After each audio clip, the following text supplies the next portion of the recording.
Buenas tardes, ¿qué tal? Bienvenidos un martes más a Una Hora Con, donde pues resolvemos, como ya sabéis, dudas que tengáis sobre diferentes temas y hablamos con los mejores expertos.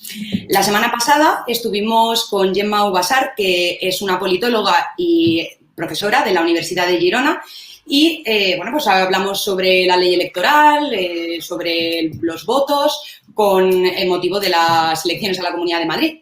Y bueno, como ya sabéis, este domingo se acabó el estado de alarma con algún incidente que otro y bueno, para todos aquellos que todavía tengáis alguna duda sobre las restricciones, sobre cómo va a ser el funcionamiento, pues hoy tenemos con nosotros a dos abogados que voy a saludar. ¿Qué tal? Hola. Son Abel Gende y Adrián Fernández. Hola, muchos de vosotros los conoceréis seguramente por dos cuentas que tienen en Instagram que son muy famosas, que son @juristaenloquecido_oficial y Derecho Virtual Oficial. Que, bueno, pues contándonos un poco, ¿qué hacéis con esas cuentas? Todo oficial. Derecho oficial. Pues en una es humor jurídico. O sea, nosotros empezamos cuando éramos estudiantes a poner bromas, es un poco más desenfadado. Y Derecho Virtual ya es más serio, que es una academia jurídica online donde hacemos cursos, así en formato dibujo, para que se pueda estudiar las asignaturas de la carrera así de forma desenfadada, para que la gente aprenda, pero de forma divertida. Entonces, por un lado eso, que también cubrimos noticias así del día, y después está Jurista Enloquecido, que cabe todo lo que se nos ocurre, la burrada más grande, pues la ponemos ahí. En Instagram, en Twitter, en todos los lados. En TikTok ahora. Sí, pero bueno, en TikTok también. Decía que la actualidad en sí la analizamos más bien en Derecho Virtual. Jurista Enloquecido es más para las bromas, chistes y todo lo que no cabe, todo lo que no sea serio, como dijo Abel. Claro, quizás... Un poco de humor. Claro, jurista a lo mejor es un poco más para estudiantes, para los estudiantes de Derecho, son bromas de que a lo mejor te hacen gracia solo si estás en el problema, y Derecho Virtual ya es más para todo el mundo, porque es lo que vamos a hablar ahora, de cualquier duda que tengas de jurídica, pues me afecta a mí también. Aunque no estudie Derecho o lo que sea, pues desgraciadamente no se puede escapar del Derecho. Claro, así que bueno, ya sabéis, empezad a seguir a Abel y a Adrián en @juristaenloquecido_oficial para pues un poquito de humor y reíros todos aquellos que estéis dedicándoos a la abogacía, y pues la de @Derecho Virtual Oficial para temas de divulgación. Y bueno, nada, hoy, pues como ya sabéis, como es habitual en Una Hora Con, dejadnos todas las preguntas que tengáis y las iremos resolviendo. Yo, bueno, pues para empezar, quería preguntaros, rompiendo el hielo con el tema de esto que hablamos, de las restricciones. Ahora que ya no va a ser el gobierno con el estado de alarma, ¿cómo se van a regular estas medidas? A ver, es que eso hay que entender que antes estaba el estado de alarma, que es una herramienta del gobierno, porque yo creo que se explicó poco el sentido del estado de alarma. El estado de alarma es una herramienta que está reflejada en el artículo 116 de la Constitución española y es una herramienta que tiene el gobierno para una situación de catástrofe. Entonces, cuando estudiamos la Constitución, era uno de esos artículos que decías, esto nunca va a pasar, esto es una cosa que pusieron ahí por poner, pero pone catástrofe, epidemias, ¿cómo va a venir una epidemia o lo que sea? Pues claro, vino y es una herramienta que permite, pues, por así decirlo, que el Poder Ejecutivo coja las riendas, de que pueda limitar los derechos fundamentales, a lo mejor la movilidad, por ejemplo, que es una de las cosas que se puede limitar en el estado de alarma. Entonces, mientras que lo había, pues sí que había esos mecanismos para hacer esas restricciones. Pero ahora que no lo hay, pues volvemos al ordenamiento jurídico. Entonces, como en España hay derechos fundamentales y el ordenamiento jurídico es piramidal, en el sentido de que hay que respetar, las leyes tienen que respetar el superior jerárquico, que es la Constitución, y a su vez los reglamentos, la Constitución, o sea, como es piramidal el ordenamiento jurídico y tienes que respetar en este caso que hay derechos fundamentales, pues ahora viene el problema. Entonces, cualquier restricción que quieran hacer las comunidades autónomas, pues aunque se apoyen en leyes que andan buscando leyes random de esto de a ver si hay alguna ley que cubra la salud pública o lo que sea, donde me deja controlar la pandemia o lo que sea. Aunque tú encuentres algo de eso, tú estás poniendo límites, por lo menos algún límite, o suprimiendo, que eso difieren según quien lo vea, derechos fundamentales. Entonces, eso tiene que ser la justicia la que permita eso. Por eso hay algunas comunidades que tienen problemas, o sea, están llevando ahora la cuestión al Tribunal Superior de Justicia y hay algunas que le aceptan, otras que no, y después lo quieren llevar al Supremo. Pero ese es el problema. El problema es que era todo tan fácil con el estado de alarma, pues por eso, porque estaba toda la administración al unísono en eso, de que tenía que haber medidas. Pero ahora vuelve otra vez el derecho. ¿El qué prima? ¿Que la salud o...? Claro. Y, por ejemplo, una duda que están teniendo muchas personas ahora es ¿por qué en Baleares y Comunidad Valenciana, por ejemplo, pues sí que se ha permitido o los jueces han aprobado que siga el toque de queda y, sin embargo, en otras lo han tumbado? Pues eso es por eso, de que el Tribunal Superior, imagínate, pues de Valencia, pues consideró que la limitación no era que se estaban suprimiendo derechos fundamentales, simplemente se estaban limitando de alguna manera y hay excepciones. Eso es porque lo consideró así el tribunal. Por eso el gobierno ahora pues aprobó por Real Decreto que se pueda en 5 días el recurrir al Supremo.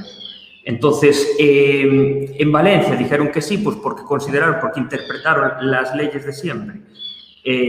No sé quién tiene un gato ahí que anda maullando, también quiere participar. Pues ellos consideraron así, en Baleares consideraron de otra manera, en el País Vasco dicen que no, pero es que eso ya depende de la interpretación legal y por eso lo que quiere el gobierno es que las comunidades autónomas recurran para que, ¿qué es lo que va a pasar en Canarias? De que ahora el Tribunal Superior de Justicia pues, tumbó las medidas, pero ahora que ellos ya quieren recurrir al Tribunal Supremo, pues ahí ya abre la veda de un criterio único, de que sea el Tribunal Supremo el que dicte vale, pues sí que vamos a admitir las medidas o no. Entonces así sería, bueno, uniforme. Pero bueno, es el arreglo que tenemos en estado de alarma, vaya. Claro, es que ¿Y crees que es aceptado? Perdón. No, quería añadir una cosa, si me lo permites, y es que tenemos que distinguir entre medidas que afectan a los derechos fundamentales y las que no. Por ejemplo, el tema de la movilidad sí que afecta a los derechos fundamentales. Entonces, por hacer a modo de conclusión, por concluir, decir que, por ejemplo, con el estado de alarma era una herramienta que el gobierno puso a disposición de las comunidades autónomas para que dentro de unos límites que ellos determinaban, ellos pudieran pues regular derechos fundamentales o limitarlos, pero esa herramienta ya acabó. Entonces, ahora mismo, las comunidades autónomas no pueden limitar derechos fundamentales. No es lo mismo que una comunidad autónoma te sancione si no llevas mascarilla, que eso, llevar mascarilla o no llevarla no afecta a los derechos fundamentales, que te sancione por andar en la calle a una determinada hora, que sí que eso está previsto en la Constitución española, la libre movilidad. Entonces, esa era un poco la reflexión que quería hacer. Claro, y después que se anunció poco, las comunidades autónomas, en este caso el presidente, lo recoge en la Constitución, puede pedirle al Gobierno central que se instaure el estado de alarma en una comunidad solo. Que eso lo vi poco, pero es algo que están ocultando, no les debe interesar o lo que sea, pero es algo que se puede hacer. Si yo considero que en mi comunidad autónoma pues, está siendo un Cristo y no me aclaro con las medidas y me las tumba en la justicia, pues vuelvo a acudir a la herramienta. Entonces, o sea que una comunidad que estuviera con unos índices epidemiológicos bastante altos ahora podría aún así seguir recurriendo al estado de alarma. Claro, pero podría pedirlo y después ya sería el gobierno el que decidiese lo que sea, pero ya le manda la pelota por lo menos hiciste todo lo que... Pero bueno, si realmente el Tribunal Supremo pues saca un criterio único, lo que sea, ahora con Canarias, pues ya iremos viendo. Esto cambia de un día para otro. Claro. Claro, es que básicamente el juez de Valencia no lo ve de la misma manera que el juez de otra comunidad autónoma. Por eso tenemos criterios tan dispares. Claro, porque dice que... que recaiga, ¿sabes? Al final, o sea, que quiten ahora el estado de alarma y que recaiga todo sobre el Tribunal Supremo, perdón. A ver, ese es nuestro derecho. Por ejemplo, tú miras ahora la sentencia de Valencia, por ejemplo, el Tribunal Superior de Justicia, y yo lo veo lógico de que, vale, pues prima un derecho fundamental sobre otro, pues porque no nos queda otra por el Estado, o sea, por el Estado en el que estamos. Pero lees otra y dices, claro, pero sí que realmente estás limitando el derecho y tenemos que... es lógico que hagan su trabajo los jueces. Lo que pasa es que sí que habrá que acudir al Tribunal Supremo para que haya un criterio único. Si no, cada uno es sálvese quien pueda. No, pero de hecho comentabas tú al principio, Abel, que hay un artículo que dice que caben medidas excepcionales en casos de pandemia. Yo creo que ese es el principal argumento que están utilizando las comunidades autónomas que quieren seguir limitando los derechos fundamentales. Pero lo que no se tiene en cuenta es que ese artículo, lo que decías tú, que está en total desuso, y cuando lo estudiábamos en la carrera, esto nunca va a pasar. Entonces, no se sabe en qué casos excepcionales se puede aplicar. No sabemos si en este caso se va a poder aplicar medidas excepcionales por parte de los poderes autonómicos o no, y es lo que va a resolver el Supremo. Claro, y no es una tontería el limitar derechos fundamentales, que es lo máximo, que estamos atacando a la Constitución. Entonces, es un caos, la verdad. Nos tocó vivir un tiempo que no... cuando estudiábamos, seguro que a ti también te pasaba, Adrián, de que pasabas de un artículo de los derechos fundamentales y decías, a partir de aquí, esto es basura, de que ni lo estudiamos, ni lo analizamos. El 155, la reforma de la Constitución, no sé, esto es en el mundo de Yuppie, sí. Nunca va a pasar. Claro, una pandemia, una catástrofe, una guerra civil... ¿Sabes? Como la típica cláusula del seguro de no te indemnizamos por nada, pero sí te indemnizamos si ¿sabes? Si se estampa un avión en tu edificio. Bueno, pues no va a pasar, ¿sabes? Pero si pasa, pues mejor que esté regulado. Como lo de Filomena, por ejemplo, que también con los seguros pasó eso. Claro. Y después, que yo eso no lo sabía, ahora que todos somos expertos en el estado de alarma y todos sabemos que es cada 15 días, que tiene que aprobar el Congreso de Diputados y tal, no fue el primero que hubo en España. Zapatero tuvo que recurrir al estado de alarma cuando hubo la huelga de los los aviones, de los controladores aéreos. De que hubo una huelga, de que tal, que no fue el primero, vaya, que nadie se enteró porque tampoco se vio, lo vio como algo cotidiano la gente, pero sí que es la segunda vez que se instaura. ¿Y cómo se actuó en ese momento? ¿Cómo se instauró ese estado de alarma?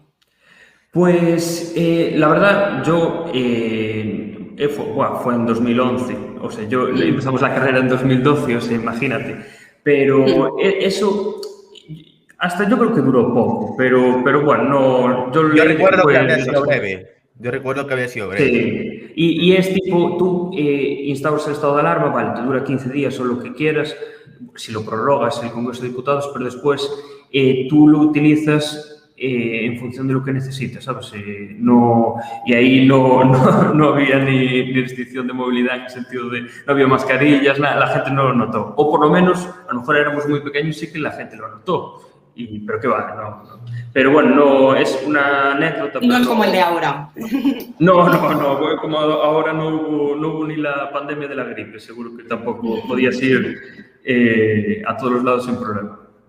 Entonces, no. Bueno, pues ahora habrá que esperar a ver cómo funciona todo estas nuevas herramientas que van a poner a disposición del Tribunal Supremo. Porque nosotros ahora, o sea, cuando se pregunta algo a un abogado, parece que está así bautizando las soluciones, tipo de esto es así, esto es tal, pero en realidad si fuese así, no habría juicios. La historia es, yo lo entiendo de esta manera, yo estoy interpretando la ley de esta forma, pero a lo mejor está equivocado, a lo mejor vemos algo que o se busca, como la ley esta random que digo yo de sanidad pública, algo así de 1980 y largo, que estaba en un cajón y 86, creo que es 86. Sí.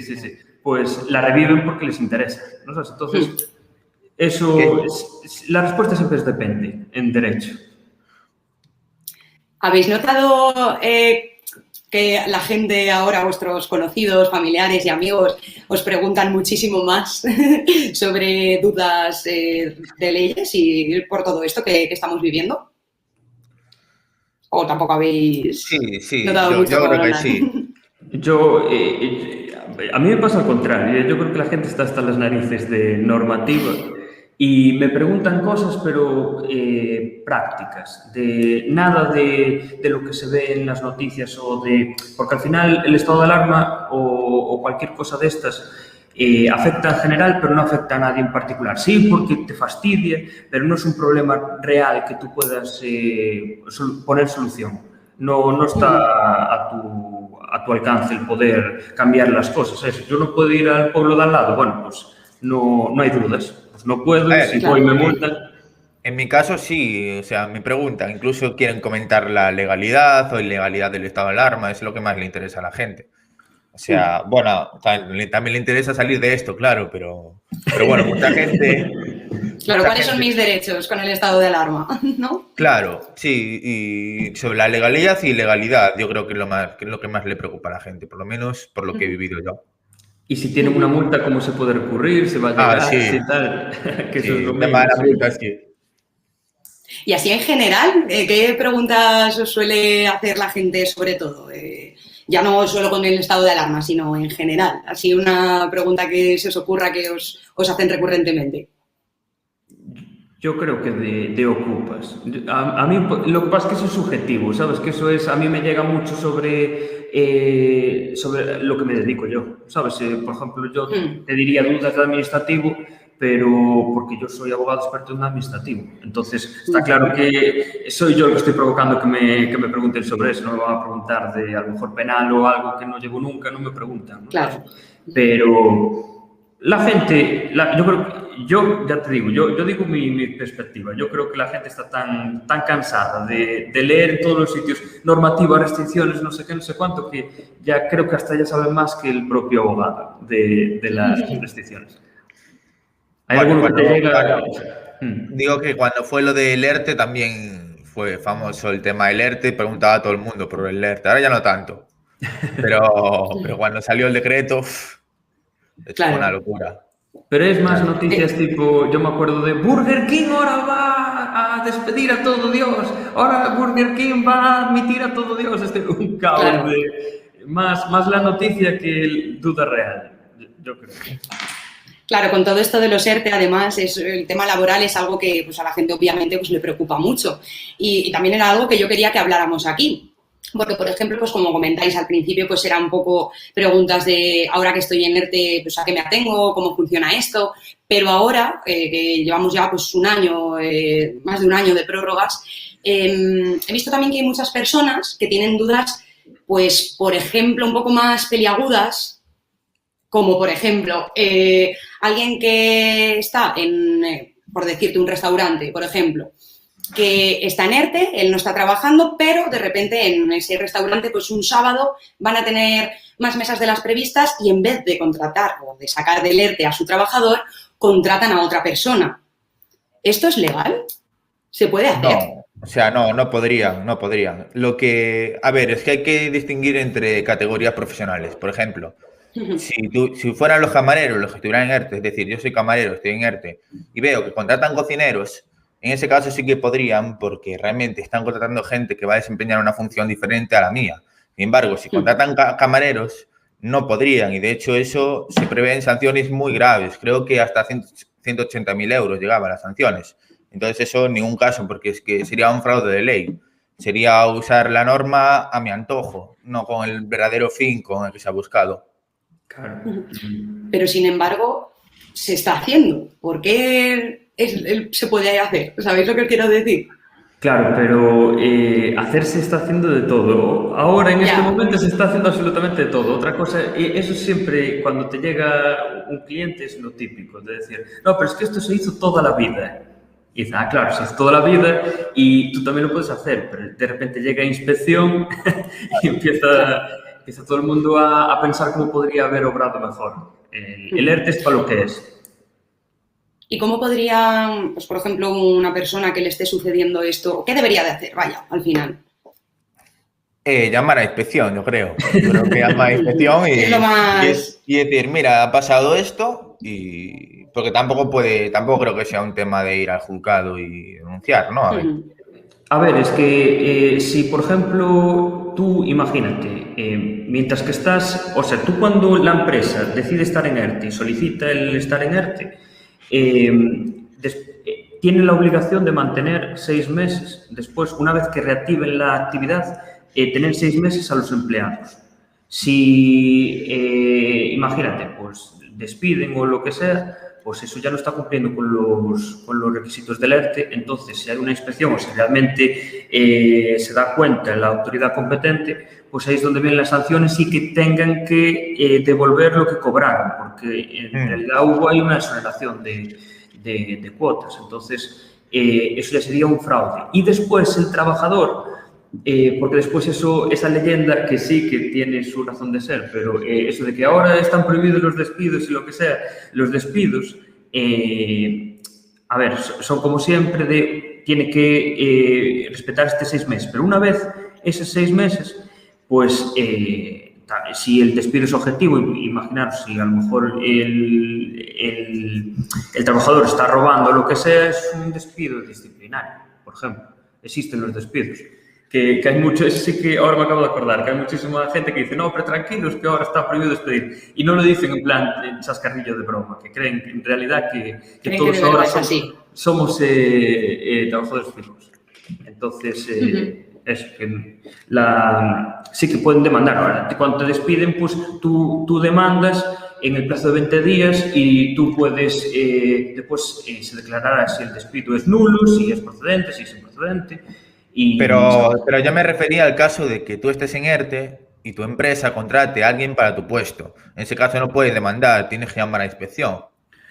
En el caso de que claro, es eso, porque no está cumpliendo las condiciones del ERTE, ¿sabes? Y a ti te está obligando, a ti te está haciendo un trastorno. Después, otra cosa, los que están en ERTE pueden trabajar después de otra cosa, porque no es culpa suya el que esté en esa condición. O sea, un trabajador que está en ERTE podría ahora trabajar en otro sitio. Claro, porque si renunciara a este trabajo. Lo que pasa es que esto es algo que la gente no... Lo que pasa es que perdería la ayuda que le están dando. Entiendo. ¿No lo sabes? O sea, digamos que... Cuéntame tú. Sí, porque la historia es que no hay que confundir ERTE de ERE. De que ERE es realmente ir hacia el camino del despido. En cambio, el ERTE es una suspensión o una limitación de que a lo mejor estaba jornada completa y me ponen pues, a media jornada. Pero si yo estoy suspendido, yo tengo las horas para ahora aprovecharlo y no tengo por qué estar parado y que, vale, a mi empresa le va mal, pero yo sigo siendo población activa y yo tengo que trabajar porque tengo que comer. Y a lo mejor pues no me llega o no estoy dispuesto a esperar a que todo... Porque es lo que decimos, al final es una falacia de esperan los 6 meses, lo que sea, pero al final si la empresa revienta, por mucho que esté prohibido el que yo me deshaga de la gente, al final me voy a deshacer, aunque me metan sanciones, lo que sea.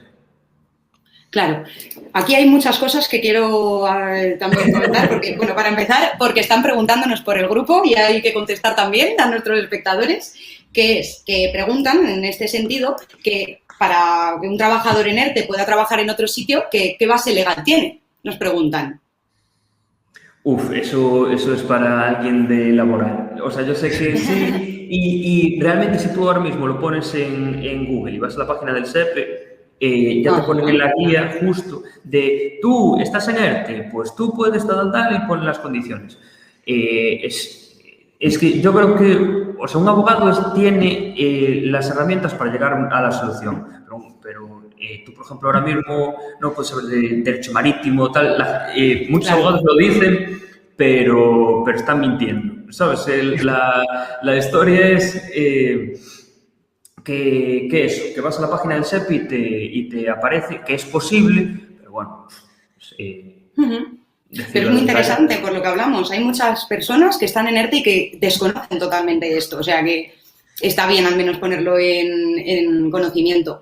Luego también estaban comentando que han hecho aquí un pequeño debate paralelo sobre si lo que estábamos comentando de estas empresas pues que hacen malas prácticas con el tema de los ERTEs, si creéis, esto es opinión personal, si creéis que quedarán impunes a la larga. A ver, esto es una opinión personal. Yo, cuando pasa eso, yo creo que es injusto que queden impunes porque, a ver, yo creo que tiene que haber igualdad de condiciones. Entonces, yo si estoy cumpliendo absolutamente todo y si me estoy limitando, es como tengo un local de hostelería y yo abro y los demás no. Yo cumplo el ERTE y los demás se están beneficiando del ERTE, pero están viniendo igual a trabajar sus trabajadores. Pues, a ver, y después otra cosa, tú si tienes una empresa grande, tienes 100 trabajadores, yo no viviría tranquilo haciendo eso porque siempre hay un Judas que a lo mejor te llama a inspección o lo que sea.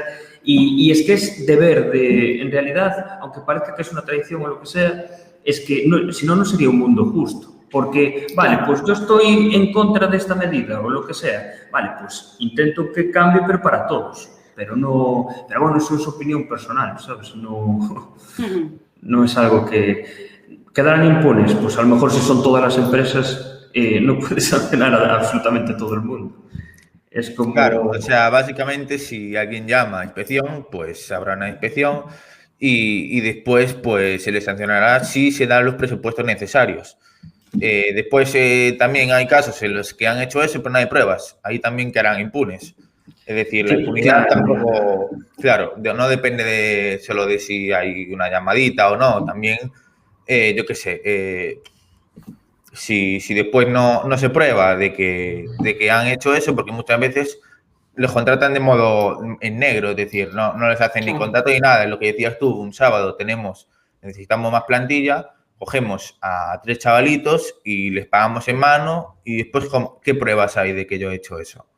Entonces, sí que quedarán muchos impunes y es injusto, como decía Abel.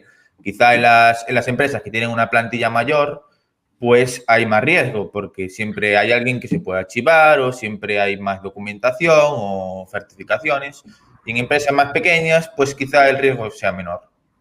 No, y después a lo mejor tiene una justificación, por eso hay un procedimiento. A ti, por ejemplo, a lo mejor hay un titular que dice, están abiertas, imagina, un expediente, 30.000 expedientes de inspección o lo que sea, pero a lo mejor la mitad tiene justificación, por eso dan un trámite de audiencia, para que tú puedas alegar, para que puedas decir, a lo mejor claro, realmente tiene justificación de, pues en realidad no era un trabajador, que era un familiar y tienes la base legal.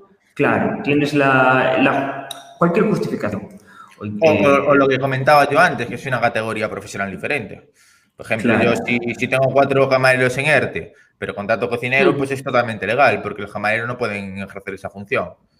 Entonces, claro, al final se alega y se llega a lo que creemos que es la justicia. Entonces eso va para alarma, si sancionan es para alarma.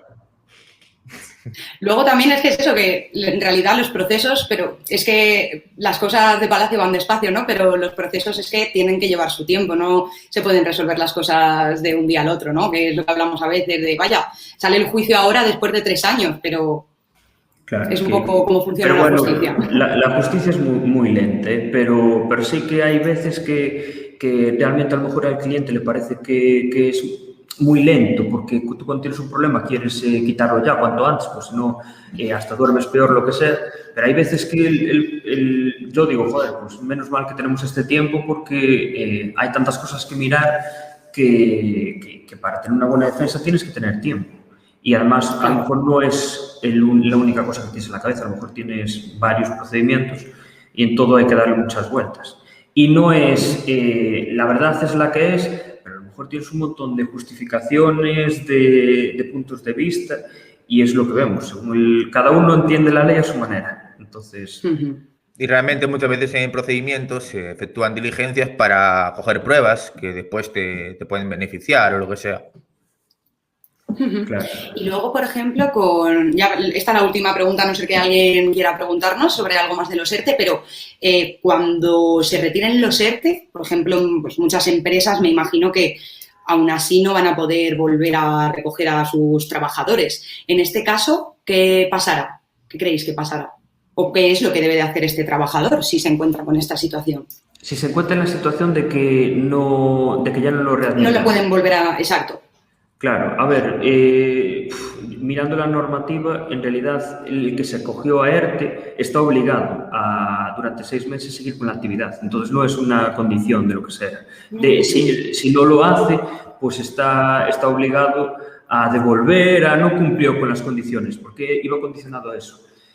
Si realmente lo despide por causas de que hay causas, si de repente está en concurso de acreedores, si son por causas organizativas, económicas, lo que sea, ya pasaron los 6 meses, si se cumplen condiciones de despido, pues sí que lo puede despedir. Entonces, el trabajador puede cuestionar ese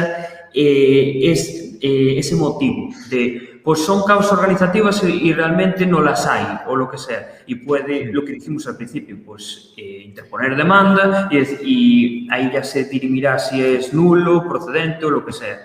Pero es lo que hablamos, depende de cómo sea la situación. Si todas las empresas se meten en ERTE y todas las empresas no cumplen, pues sería interesante, o sea, ojalá no pase, pero saber cómo se actúa. Es como, a mí esas cosas, aunque sea una tontería lo que voy a decir, a mí esas cosas siempre me recuerdan a la Alemania nazi, cuando los juicios de Nuremberg, que era tipo, todos eran culpables, uno era el que llevaba a lo mejor conducía el tren, el otro era el que no sé qué, tal, funcionarios en sí, y no vas a juzgar a todo el mundo. Imagínate, si realmente tú consideras que todos eran cómplices, no vas a juzgar a todo un país, a todas unas empresas, lo que sea. Entonces, llegado al punto, pero eso, que a ti si te despiden es como tiene que cumplirse 6 meses, pero es como un despido normal.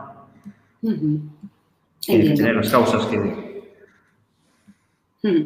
Bueno, pues ahora vamos a cambiar un poco así de tercio, porque tampoco ya nos quedan 20 minutitos. y quería que habláramos también de pues así un poco dudas generales que puede tener la gente sobre diversos temas. Que también pues os animo, espectadores, a hacer una cosa, esto después hay que profundizar, porque eso es lo que dije desde el principio, que el abogado, cada uno es experto en lo suyo. Y estamos diciendo, en general, estamos tocando todos los temas, pero después hay que mirar bien claro, cada caso en detalle, cada caso en detalle. Claro, entonces eso es lo que... El abogado tiene que tener la mentalidad de... siempre me acuerdo de lo de solo sé que no sé nada, de Sócrates, ¿sabes? De dudar de todo y que nadie se quede con el 100% de... Y a lo mejor está otro abogado y dice de una manera distinta. Y son válidas plenamente, ¿sabes? Es como el periodista, que en la carrera también nos decían que un periodista como que tenía que saber de todo, pero en realidad no sabía de nada. ¿Sabes? Un poco así. Claro, sí, bueno, pues yo os quiero preguntar, por ejemplo, ¿qué deberíamos de hacer si alguien difunde fotografías íntimas nuestras? Porque ahora, en la era en la que vivimos de Internet, de WhatsApp, redes sociales... todo esto de mandar fotografías íntimas pues ha crecido bastante, que era algo que antes no se hacía y ahora sí. Entonces está trayendo la problemática de muchas personas que luego pues se encuentran con problemas en los que se las has enviado a la que era tu pareja actual y ahora ya no lo es y esta persona lo ha difundido. ¿Qué debe de hacer una persona cuando ocurre esto? Porque muchas veces, claro, también el desconocimiento sobre la ley te paraliza y no sabes muy bien cómo cogerlo, ¿no? Pues, a ver, en primer lugar hay que darse cuenta que tú cuando tienes una foto de alguien, tú tienes que tener ese consentimiento para utilizar esa fotografía. Porque incluso aunque tú saques la foto, porque eso la gente no lo tiene claro, en un lugar público, pues tú tienes que tener el consentimiento de esa persona si realmente quieres utilizar esa imagen. y el hecho de utilizarla es una vulneración a la intimidad, incluso si es vejatoria la imagen al derecho al honor o lo que sea, y el utilizarla, a ver, ¿cómo se debería actuar? Pues incluso denunciando a la policía. O si es Facebook o así, no sé qué opinas, Adrián. Sí, a la propia red social. Sin embargo, hay dos modalidades diferentes y es que no es lo mismo difundir una foto por WhatsApp, donde ya has hecho esa divulgación y no hay marcha atrás, o colgarla, por ejemplo, en Facebook o Instagram. En esa red social hay la opción de eliminarlo, ¿no? Eliminar la fotografía. Entonces, en caso de que se suba a Instagram o a Facebook, pues lógicamente primero tendremos que hablar con la persona para ver si la borra por su propio pie. Luego pondremos una denuncia y si la red social no nos hace caso, pues ir a la policía. Y yo digo esto porque es el modo más sencillo, pero bueno, si quieres puedes ir a la policía directamente y te tienen que atender, claro.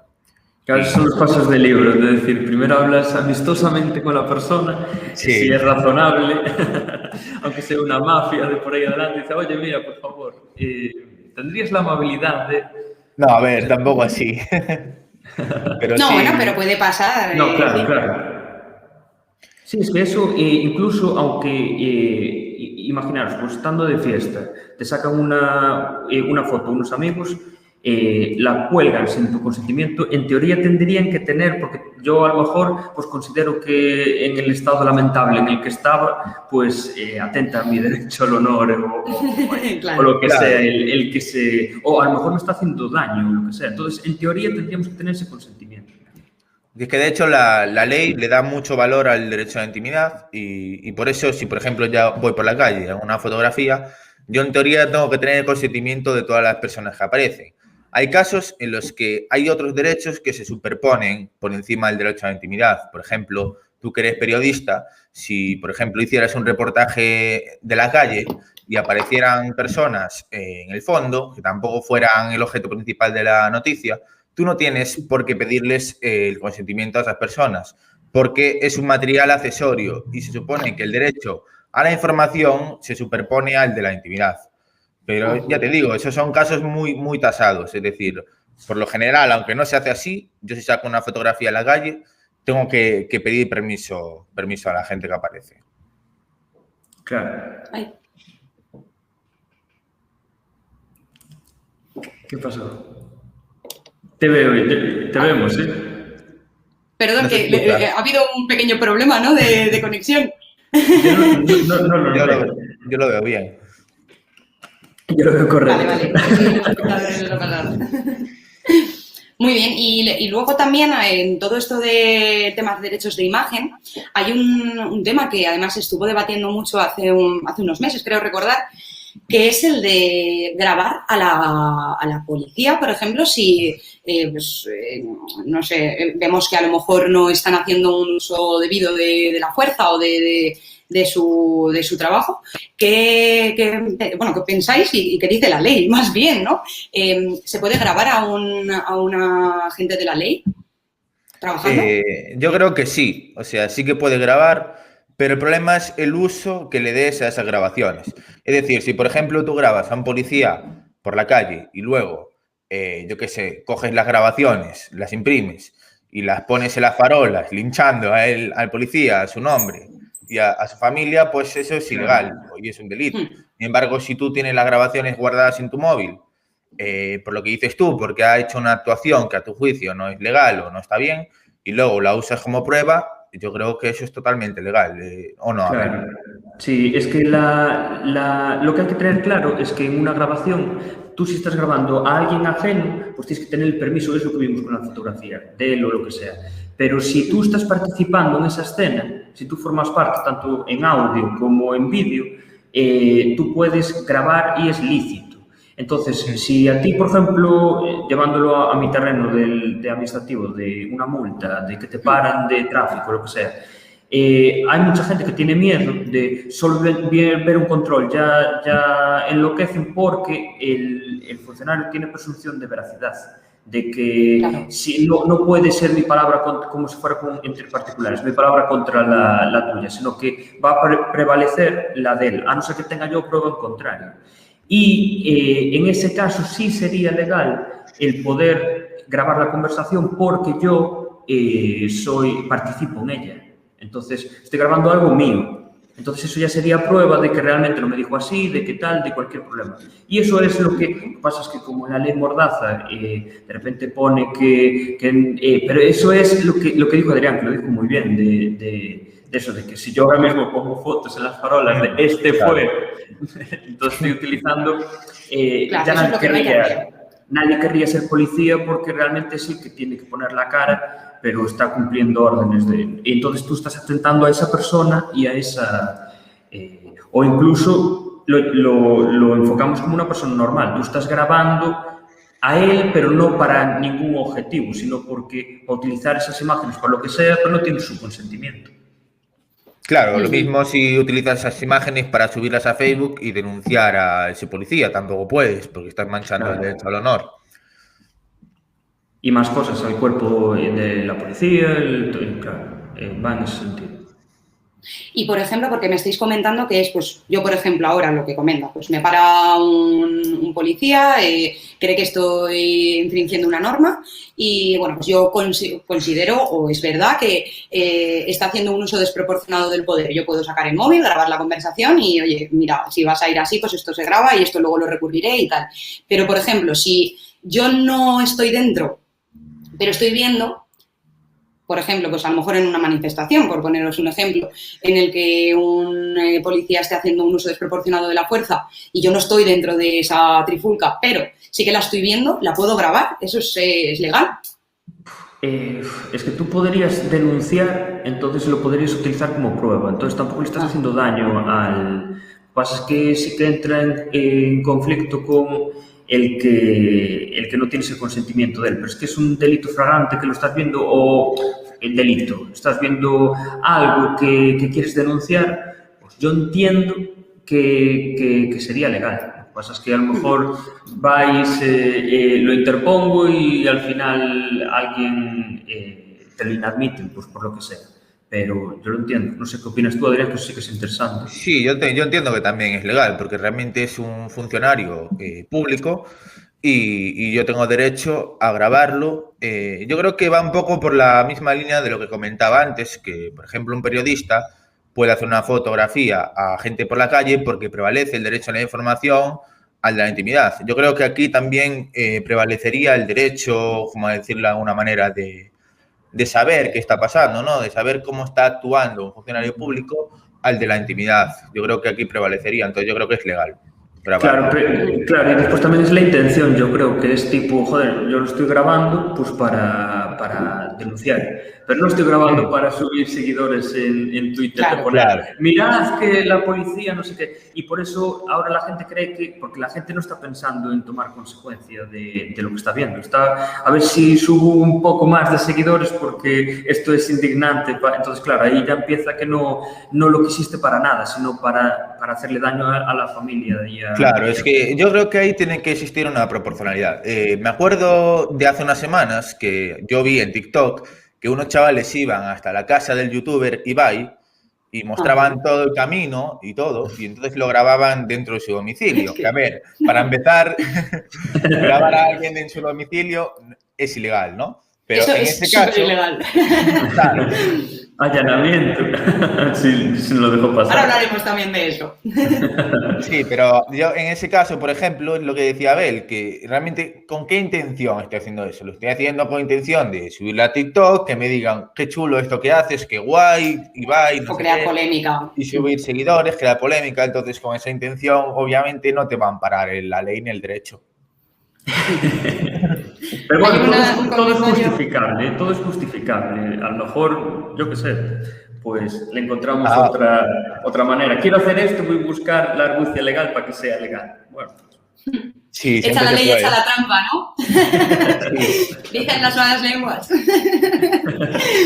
Está comentando una persona que por el grupo que me ha parecido gracioso y lo vamos a decir que dice, como fotoperiodista, lo único que me pasó malo en el tema de fotografiar fue en una manifestación que hice una foto en general y tras esa foto una pareja que aparecía acabó separando a un matrimonio porque dicha pareja de la foto que salía muy de lejos estaba siendo infiel.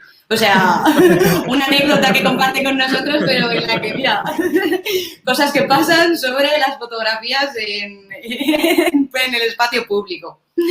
Pues es un buen ejemplo para ver que cualquier cosa, aunque sea muy liviano, pues puede atentar a tu intimidad. Y a lo mejor el que está sacando la fotografía no lo sabe. Por eso, Claro. por eso es el derecho a poder disponer de tu imagen. Porque a lo mejor quieres que no te vean, ¿eh? Pues muy bien traído. Luego, otro comentario, que lo estábamos hablando ahora, el tema de pues, los allanamientos, ¿no? Cuando empezó el estado de alarma, bueno, el primer confinamiento que tuvimos, muchas personas empezaron a hablar sobre, oye, si tengo la duda de si yo ahora, pues por ejemplo, estoy montando un poco de escándalo, los vecinos interpretan que a lo mejor es que yo estoy aquí con mucha gente, o lo que fuera, y llaman a la policía. Cuando toca la policía a mi casa, ¿puedo dejarles pasar? ¿Deben entrar? ¿Sabéis un poco lo que os quiero decir? ¿Cómo funciona esto? Sí, hubo mucha polémica ante eso y de hecho se llegó a afirmar que tienes que dejar pasar a la policía, pero en ningún caso, no tienes por qué dejar pasar a la policía porque tú estás en tu domicilio y la policía solo puede entrar en tu domicilio bajo dos circunstancias. Si hay una orden judicial o si hay un delito flagrante. Y el hecho de que tú estás haciendo una fiesta en tu casa no es ningún delito, sino que es una infracción administrativa. Entonces, en un principio, pues no tendrías que dejar pasar a la policía. Yo supongo que lo dices por el tema este de que la policía echó la puerta abajo y entró igual y luego detuvieron a la que estaba haciendo la fiesta. Y de hecho a mí me sorprendió porque incluso después el juez avaló esa conducta y dijo que estaba bien. Sin embargo, yo en las redes sociales vi un montón de juristas que obviamente no estaban de acuerdo con la actuación policial, por lo que estoy diciendo, porque solo pueden entrar en esos dos casos y la policía ni tenía orden judicial ni se estaba cometiendo ningún delito. ¿Tú Claro, qué opinas? Claro, por ejemplo, si yo estoy... Dime, Abel. No, yo iba a decir que el derecho fundamental de la inviolabilidad del edificio, o sea, del edificio, estamos el otro en la casa, el edificio del domicilio, de que, vamos a ver, solo pueden, eso, lo que dijo Adrián, con orden judicial, porque volvemos como lo de las restricciones del estado de alarma, estamos limitando un derecho y entonces tiene que ser la justicia la que valore si realmente vamos a privar a estas personas de un derecho por prevalecer el otro derecho, que en este caso es pues el que la salud de todos o lo que quieras. Entonces, ellos es lo que dijimos desde el principio, de que ellos buscaron, no, es que la Ley de Seguridad Ciudadana dice que si veo un delito de infracción flagrante y después pillan, no que esté en la fiesta en sí, sino que pillan el que se negó, desobediencia de entrar. ¿No sabes? Porque primero le preguntan, entonces tú si buscas todo es legal. Después, claro, yo siendo esas personas, yo lo que haría sería llevarlo a los tribunales en el sentido de que tener no tienen razón. Otra cosa es que es lo que hablamos, todo es posible hasta que te enfrentas a realmente eso, llevarlo a la justicia a ver si realmente es o no. Pero... De todas formas, no puede haber desobediencia porque realmente tú no tienes por qué abrir la puerta de tu casa. Y hacer una fiesta no está tipificado en el Código Penal, entonces no es un delito. Entonces, claro. Yo lo veo bastante Aquí claro. Hay gente que no lo ve tan claro. Y eso pasó en el estado de alarma, entonces, pero si pasa después y empiezas y ya no duermes, y ya no trabajas, y ya no haces nada. Empiezas a pensar. Por eso, quien asegura es eso, lo que dije, de bautizar soluciones, de un abogado bautizando soluciones de marítimo, de laboral y tal, eso no lo harán, o como un médico, me imagino, como todas las profesiones. Claro. No hay certeza en nada. Claro. Sobre todo en el derecho. Es que esto se llega a debatir hace unos meses y se ve clarísimo que no hay ni desobediencia y que lo hizo mal la policía. Sin embargo, ahora, como estamos en medio de una pandemia, la gente empieza a relacionar la fiesta con el delito de salud, que el delito de salud no tiene nada que contra la salud, perdón, no tiene nada que ver contra eso. El Código Penal se refiere a los delitos de salud, los que están tipificados contra las drogas y contra el cultivo de drogas. Es decir, no, en el Código Penal no pone en ningún caso que hacer una fiesta cuando hay una pandemia sea un delito contra la salud. Claro, y después a lo mejor para entrar en, yo qué sé, pues en el domicilio de unos narcotraficantes que están haciendo, ¿sabes Dios qué delitos o tal? Pues esperan a la orden judicial. En cambio, hay alguien tomando una Coca-Cola con 5 amigos y tiene la puerta abajo y pues fue una película de Hollywood. No, pero bueno, es el mundo que... Claro, es que puede pasar. Puede pasar. Puede pasar, ahora ya no estamos tranquilos ni en nuestra propia casa. Bueno, de hecho, si no me equivoco, creo que estaban hablando de... Claro, pero esto en cuestiones de, oye, pues investigaciones que se están haciendo grandes, pues por ejemplo con temas de corrupción, que se haga una ley en la que permita a la policía entrar sin notificar antes para hacer un registro. Pero bueno, esto ya es otra cosa, ¿no? No tiene nada que ver. Pero bueno, ¿creéis que esto podría afectar? Porque hubo muchas personas que en realidad pensaron, ahora que lo comento, que si se hacía esto, luego se le iba a dar un poco de libertad a la policía para poder hacer estas actuaciones luego. No que no fuera solo llevado al terreno administrativo. Esto es una opinión, me refiero, no hay todavía nada sobre la mesa tampoco. No, sí, yo también... No, digo que yo creo que vi esa noticia. Y en su día yo pensé que ni de broma iban a poder conseguir eso. Sin embargo, visto lo último que estamos viendo, lo que dice Abel, al final todo es interpretable. Y si tú realmente logras justificar que hay un derecho fundamental que está por encima del de la inviolabilidad, pues al final sí que se podrá. Pero bajo mi juicio es complicado. Y después, otra cosa, las leyes nacen del poder legislativo, los reglamentos del poder ejecutivo, vale, pero una vez que las leyes, están en vigor, lo que sea, pueden ser inconstitucionales. No es algo que es palabra de ley y alabado sea el Señor, ¿sabes? No, seguramente a lo mejor pues no están, pues yo creo que eso es muy fácil de desmontar, que no es constitucional. Atenta contra, porque si no, no tienes ni intimidad, ni a lo mejor eso, la inviolabilidad del domicilio, entonces, ¿dónde va a parar? Entonces, no estoy seguro ni en mi casa, ni en... Que me levanto con miedo a que me tiren la puerta hoy o mañana, ¿sabes? Lo que pasaba en la época franquista, vaya. Claro. No, o cualquier dictadura. Está claro que todo se puede hacer y podemos ir a un estado dictatorial. Podemos hacer y podemos pegar una patada a la Constitución. Al final, si todos nos ponemos de acuerdo, se puede reformar toda.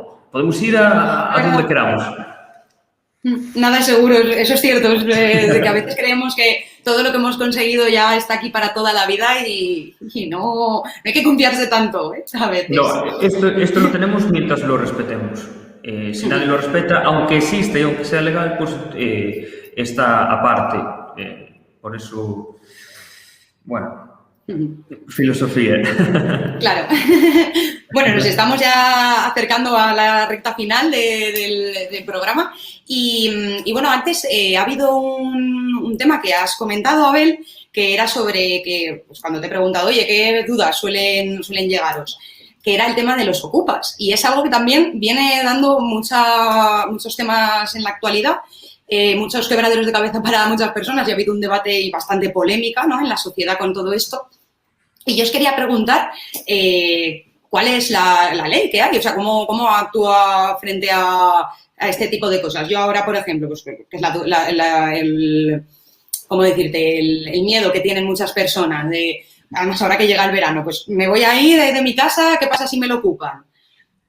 A ver, ¿Cómo funciona esto? Yo creo que además es útil y debería saberlo todo el mundo de que hay que distinguir entre el inquilino, porque eso se confunde muchísimo, el inquilino que está con un contrato y deja de pagar Entonces eso no es el ocupa, por así decirlo, y el ocupa que entró ya y es totalmente ilegal. Si, por ejemplo, yo ahora mismo estoy ahora en el despacho y llego y hay alguien en casa, eso es un allanamiento de morada. Entonces eso es un delito y ya lo desalojan y a tomar viento. No es algo que tengo que estar ni denunciando, porque es que eso sí que tengo que denunciar. Pero si es un inquilino, a ver, está en mi propiedad, me está haciendo daño, porque a lo mejor hasta le estoy pagando luz, le estoy pagando agua, estoy dejando de percibir sus ingresos y así. Para mí es aún peor que un ocupa, porque incluso hasta me engañó, me dijo que me iba a pagar, no me pagó, lo que sea, pero en realidad él tiene un documento legítimo y estoy en base a la ley. Él tiene un documento legítimo, que es un contrato, y lo que tengo que iniciar es un procedimiento de desahucio por incumplimiento de contrato, porque es por falta de pago. Entonces, yo inicio el trámite. Yo me acuerdo que muchísimas veces allá atrás salía gente diciendo, mira, es que en la televisión, a lo mejor, tengo un inquilino, no me pagó 2 cuotas, después no me volvió a pagar, me está fastidiando la vida, y fui a denunciar a la policía y la policía archivó. Y ni le decían nadie, ni incluso abogados que a lo mejor había en plató o lo que sea, no le decían, tú no tienes que ir por denuncia, no es algo penal, tú tienes que iniciar un procedimiento y mientras no lo inicies no hay desahucio porque es que no es esa la vía. La gente piensa que es, tengo a alguien que se me ocupa, tengo que denunciar. No va a ir la Guardia Civil, va a ir si realmente después hay sentencia, queda con la deuda o paga o lo que sea, no se quiere ir y ahí desaloja, ahí el lanzamiento. Y ahí sí que va a la Guardia Civil, entra, cambia la cerradura y desaloja. Pero eso es iniciar el procedimiento. Entonces, si tú tienes el problema y estás yendo a la policía, la gente no tiene claro eso. Entonces, es muy distinto. Yo ahora voy de vacaciones y hay alguien, a no ser que se empadrone y empieza a liarlo todo, de que realmente lleva allí años viviendo. ¿Y qué prueba tengo yo de que yo estoy viviendo en mi casa? Pues porque estoy empadronado, empiezas a darle vueltas y también tienes su tela. Claro, es que sobre todo porque se comentó mucho pues de personas que, oye, pues llego de repente a mi casa de la playa y, ¿qué es eso? Yo no estoy empadronada allí, pero claro, pues la tengo como mi segunda residencia. Y llego ahí y resulta que está ocupada, que me han cambiado la cerradura y que no puedo entrar. Y esto no es gente que, como comentábamos antes, de este otro caso que dice Abel, de, oye, pues tengo un previo contrato. En este caso, han comentado muchas personas, yo lo digo porque yo no he tenido ningún caso cercano ni nada que me haya pasado, pero he oído comentarios de personas que dicen que cuando han ido a denunciarlo a la policía les han dicho que no podían entrar, que no podían echar a estas personas de su casa. ¿Por qué? Claro, porque seguramente estas personas estén empadronadas, o a lo mejor no, pero ellas tienen la posesión de ellos. La ley es como que protege a, vale, pues el que realmente está residiendo ahí tiene la posesión hasta que se demuestre lo contrario, porque vosotros pensad que, aunque no es muy entendible, a lo mejor de primeras, es lógico que yo, si soy inquilino, no puedo levantarme un día y que haya dudas de no, está ilegal y que ya me desaloje la Guardia Civil y que después comprueben que realmente yo tenía contrato. Entonces, como que protege la posesión por encima de la propiedad en ese sentido. Y después, yo lo que tengo que hacer es demandarlo y ahí es donde no hay contrato, no hay nada y es... otra cosa es que la justicia sea lenta y que... Pero bueno, tú interpones una demanda, no tiene nada que decir esa gente, porque ni siquiera puede aportar ni contrato ni nada. Si lo aportas una falsificación documental, no tienen por dónde salir, entonces lo más seguro es que no contesten y la ley ya prevé como el desahucio express de que ya automáticamente ya hay lanzamiento y ya sentencia, no hace falta ni ir a juicio ni a audiencia, o sea. Entonces, eso, tiene que empezar, es un problemón, pero claro, ¿cómo demuestras que realmente no tenías un contrato? Si el contrato no hay que presentarlo en ningún sitio ya casi. Hay que depositar la fianza, a lo mejor no, según la comunidad, yo hablo de Galicia, pero a lo mejor el contrato podía estar. Entonces, para demostrar eso, pues eso es la lentitud, esa seguridad. Claro, digamos que al final se protegen los derechos por lo que pueda también hacer la gente trampas en la ley, ¿no? De, oye, pues ahora de repente yo tenía a esta persona con contrato, pero ahora decido que te doy 2 días para abandonar la casa, ¿no? Es un poco por esto, por lo que viene, ¿no? Claro, porque y tiene su sentido de que, por ejemplo, ahora de repente pues suben los alquileres y a mí me interesa esta persona y yo a lo mejor incluso me aproveché de que esa persona no sabe o lo que sea y ya no le tengo ni contrato a posta. O le hice firmar algo raro y no se quedó con copia o lo que sea. Ella piensa que tiene un contrato, la desalojo como ocupa. Entonces, por eso está Entonces, nunca se sabe uno cómo hacer porque lo utilizan para mal, pero si no, los otros lo utilizarían para mal también. Entonces, lo que tendría que ser es la justicia más rápido. Se mira un contrato un día, al día siguiente tal, ya está... Sí, porque al final es eso, te comes el proceso lentísimo o llegas a un acuerdo. Por ejemplo, yo no me pagas las cuotas que me debes, pero te vas. O si, por ejemplo, no hay un contrato por medio, pues te pago para que te vayas. Incluso hay gente que hace eso. Y eso es por no comerse la lentitud del proceso. O sea, al final... Y mientras que no te pagan, tienes que estar, si tienen la luz a su nombre o el agua o lo que sea, pues seguramente dejen de pagarlo o tal, y una vez que le cortan, pues ahí es cuando ya marchan porque ya no les sirve la vivienda. Pero si el propietario está a su nombre, no puede cortársela porque se entiende que es coacción, de que están ¿sabes? Es un delito de no puedes entrar en tu propia vivienda porque entonces sería un allanamiento, mientras que no. Entonces es una cosa también muy, muy, muy extraña y muy injusta, pero habría que buscar una solución mejor, pero buscarla. Porque también es complicado. No, sí, desde luego es una cosa muy, muy complicada, es cierto. Y además, conforme estabais hablando, es como que van saliendo más aristas y... La casuística es increíble. Y yo busco ahora la solución A y a lo mejor alguien que está viendo dice, no, pero se te olvidó decir la solución, no sé qué, y todas son válidas. Y lo que puedo hacerle así a la ley y a los procedimientos y a todo es increíble. Pero... Claro. Bueno, pues nada, ya estamos aquí en la hora, pero quiero aprovechar, si me dejáis, para haceros 2 últimas preguntas. Sí. Una es, la primera que os voy a hacer en realidad es una que ha hecho un usuario antes, lo que pasa es que la ha hecho al principio y quería dejarla aquí para el final, por también si queréis hacer alguna recomendación más, que él preguntaba por los cursos que soléis dar y ofrecer en Derecho Virtual Oficial, como comentabais al principio. Pues eso, lo que queremos es trasladar la práctica, más que la teoría. Lo que pasa es que focalizamos en una asignatura de Derecho Procesal Civil. ¿Vale? Pues lo cursas, ves los dibujos, es como si fuera una serie de Netflix, de que vas viendo capítulos y en realidad son temas, es así muy, muy como si fueran dibujos, con una voz en off, donde te va explicando como si fueras un niño pequeño y tal, y son para probar. Pero lo que también intentamos es trasladar el mundo laboral, la práctica, para que tú veas para qué te va a servir. Porque yo cuando hacíamos la carrera veíamos, por ejemplo, yo ahora soy experto en Derecho Administrativo, nosotros odiábamos administrativo porque eran términos que no entendías. Decías, pero es expropiación, mirabas cada cosa que decías, ¿esto qué narices es? Justiprecio, no sé qué, no sé cuánto.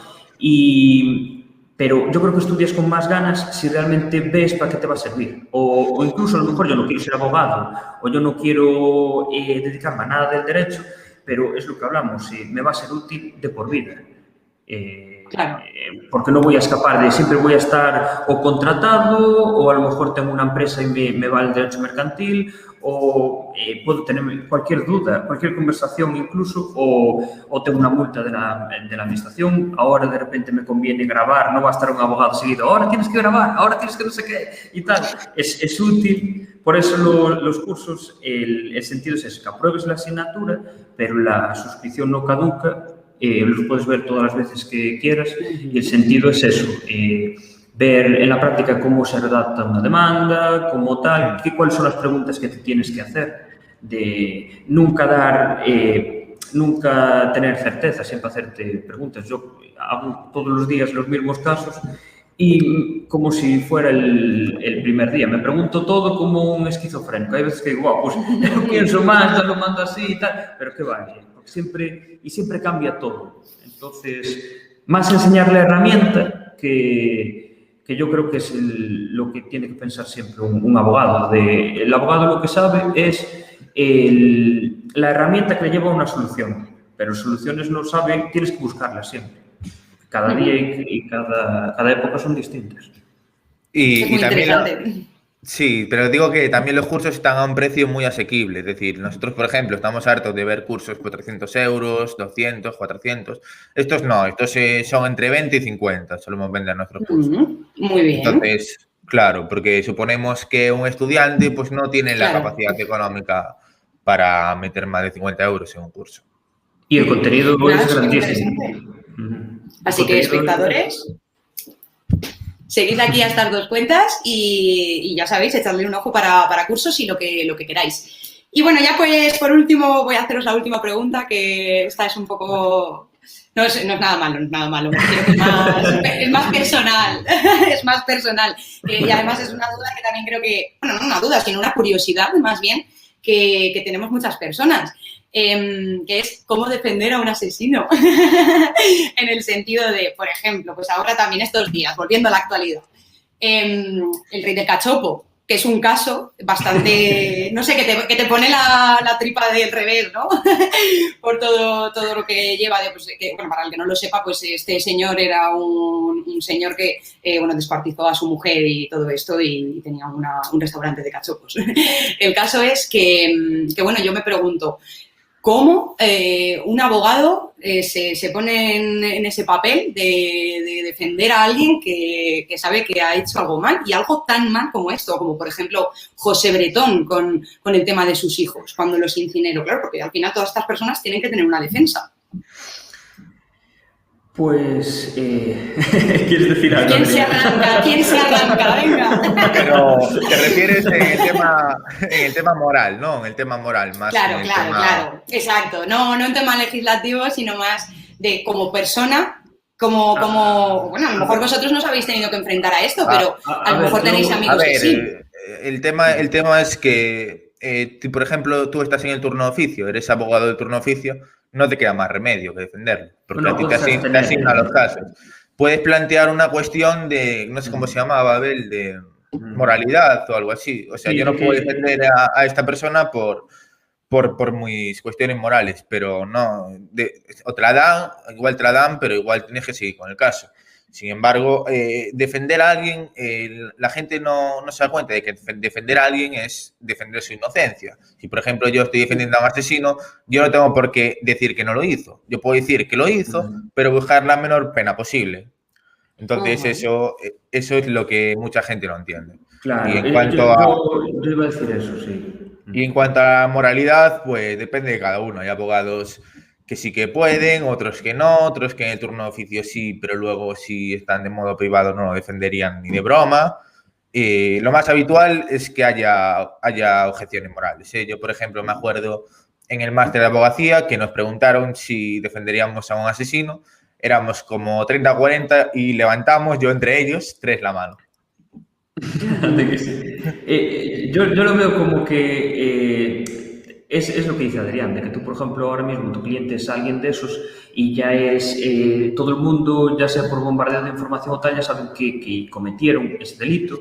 Entonces tu objetivo no es que sea inocente, como se ve en las películas de conseguir la inocencia plena. Es como salvaguardar lo que dijimos antes, de que la ley, antes de que cometieran los delitos, pues era igual para todos en el sentido de que había este tipo de delito y cada uno lleva aparejado X sanción. Pues si se cometen, pues yo soy como la salvaguarda de que yo considero que se está abusando de este tío en concreto, que yo no soy de penal y yo no estoy en esos fregados, pero es tipo, vale, pues yo considero que sí que lo hizo y tal, pero que las circunstancias y los agravantes, los atenuantes que hay, pues le corresponde tanta pena, porque es el delito de homicidio, con grado de no sé qué, con no sé cuánto, yo considero que esto, y el Ministerio Fiscal y la parte actora o quien sea, pues lo está pidiendo más, entonces es un juicio mediático, imagínate, que le está poniendo más la presión o lo que sea. Entonces yo estoy intentando proteger no a él,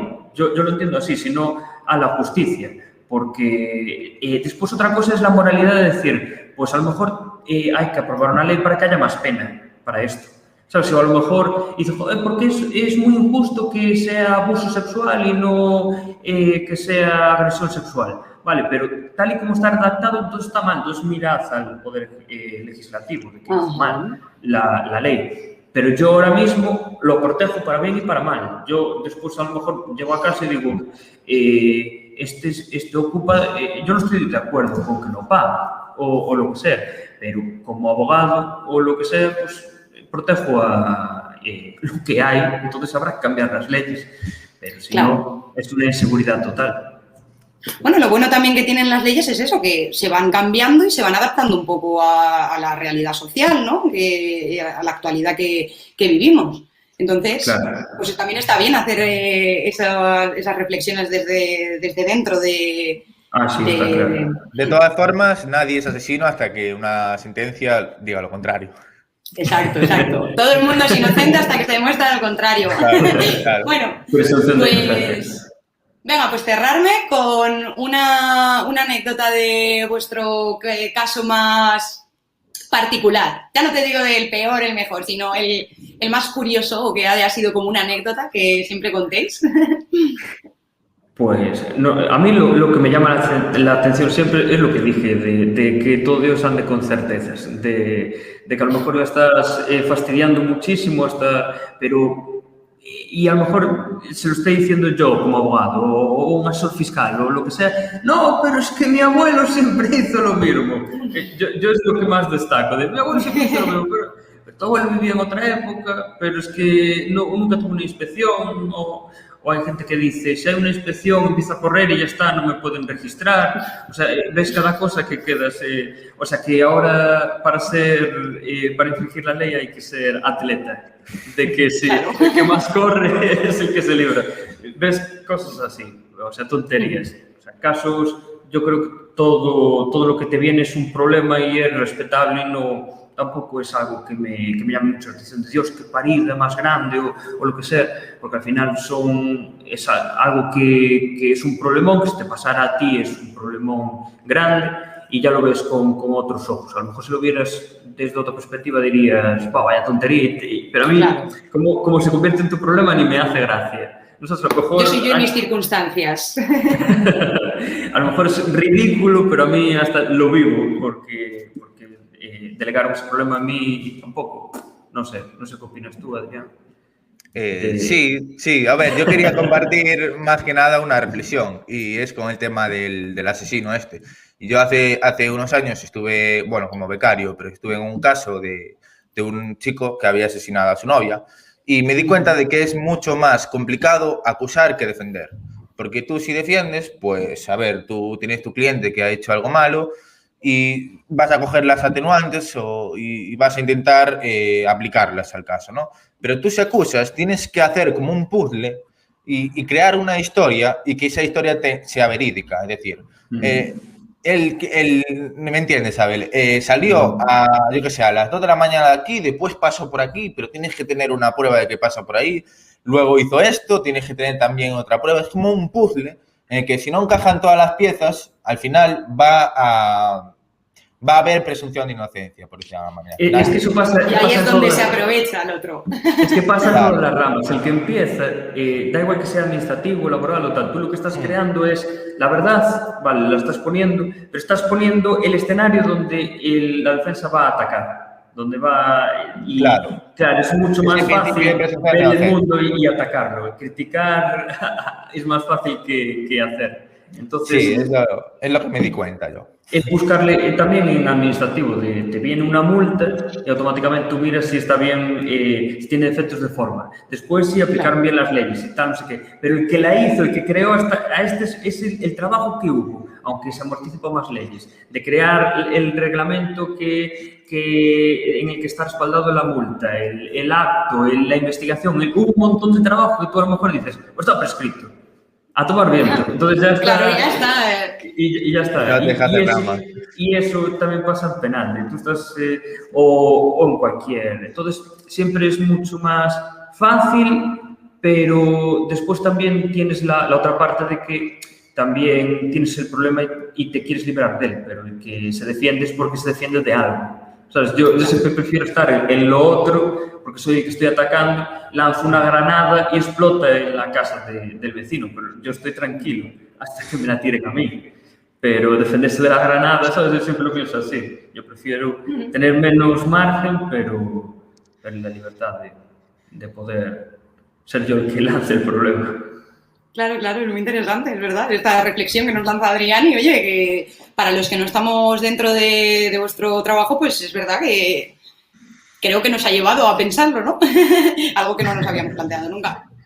Bueno, pues Adrián, Abel, muchísimas gracias. Hemos llegado ya, nos hemos pasado como siempre, porque es que al final empiezas a hablar y todo son cosas importantes, nos dejaremos un montón en el tintero, pero bueno, siempre podemos volver a hacer rondas. Segundas, una hora con. Así que nada, chicos, muchísimas gracias. Bueno, que sepáis que ha comentado una persona por el grupo que va a comprar el curso de Romano y Derecho Civil. O sea que bueno, de algo ha servido también esto. Hay que aprobar. Qué bien que se sabe. Y nada, pues eso, encantada y que vaya muy bien en Jurista Enloquecido y Derecho Virtual. Igualmente, y nada, a los espectadores, pues... A los espectadores, pues deciros que el martes que viene pues nos volvemos a ver con otro experto. Ya veremos de qué nos toca. Sorpresa. Bueno, muchas gracias. Gracias a ti.